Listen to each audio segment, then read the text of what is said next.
Next, I'd like to invite Kuruvilla Alexander to the stage to give us a Christmas and New Year message. Let's have a round of applause for Wilson Uncle. All you children, you want to hear a story? How about all the youth? You want to hear a story? How about the back annual group? You want to hear a story? I have a story for you. All the Republicans, Democrats, and Independents. I have a story for you. Now, this is not a story about a Santa Claus, but it's a story of a taxi driver.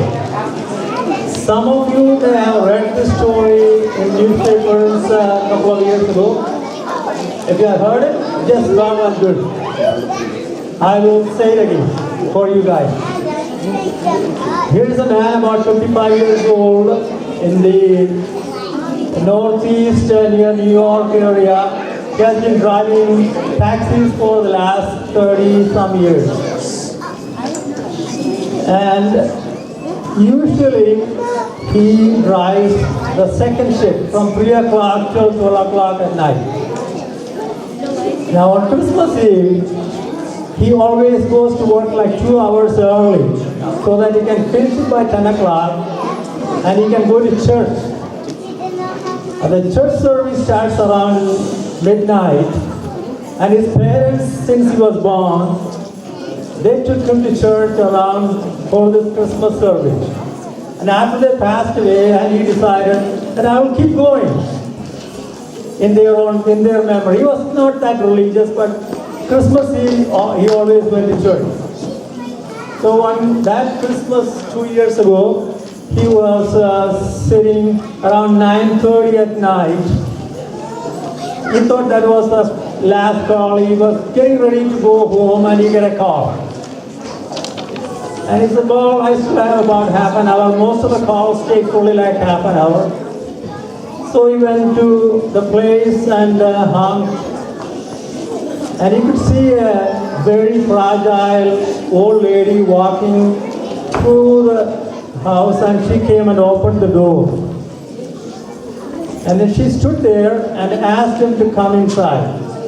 And that's a no-no for a taxi driver at night. You don't walk into anybody's house. So, but he thought, this is an old lady, this is an exception, and he went and walked into the house, and she showed him a couple of boxes that she made. She had packed her belongings. She said, can you take this to the car and come back and help me walk to the car? He obliged. He took the boxes into the car and then came back and helped her walk down the stairs and went to the car. And she gave the direction on the address where she wants to go, and she drove her to that place. That was a house. So after he reached there, he opened the door for her to get out. And she said, no, I'm not getting out yet. He closed the door and he asked her to roll the windows down. And she stared at that house for a period of time and wiped her tears and asked him to go to another place.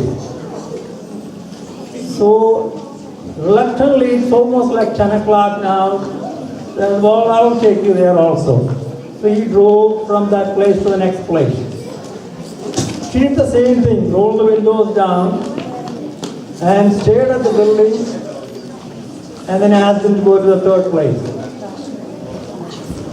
Went on to the fourth place, and the fifth place was a church.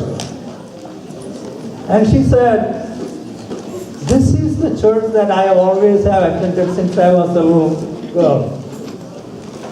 And he told him, look in the back of the church.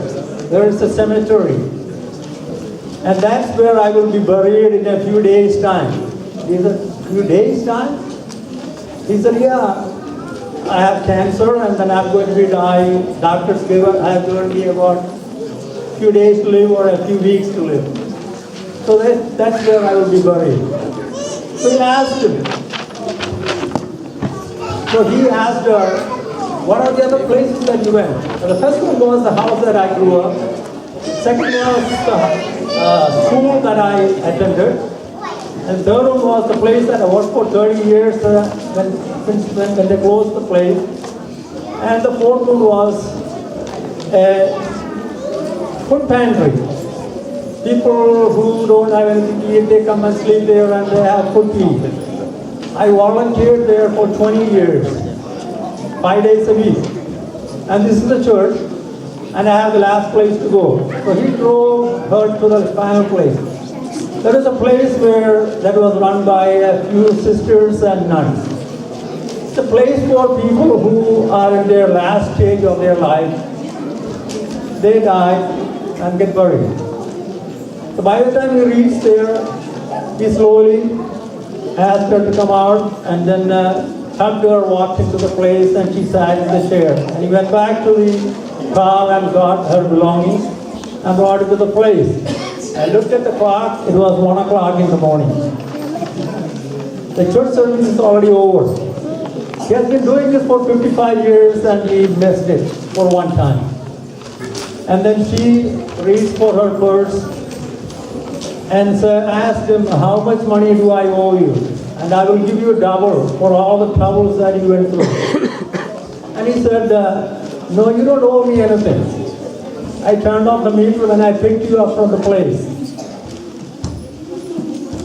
She said, are you sure about it? Yes, I don't want anything. And for the first time in his life, I said, I did something right on a Christmas Eve. And he walked away. Merry Christmas.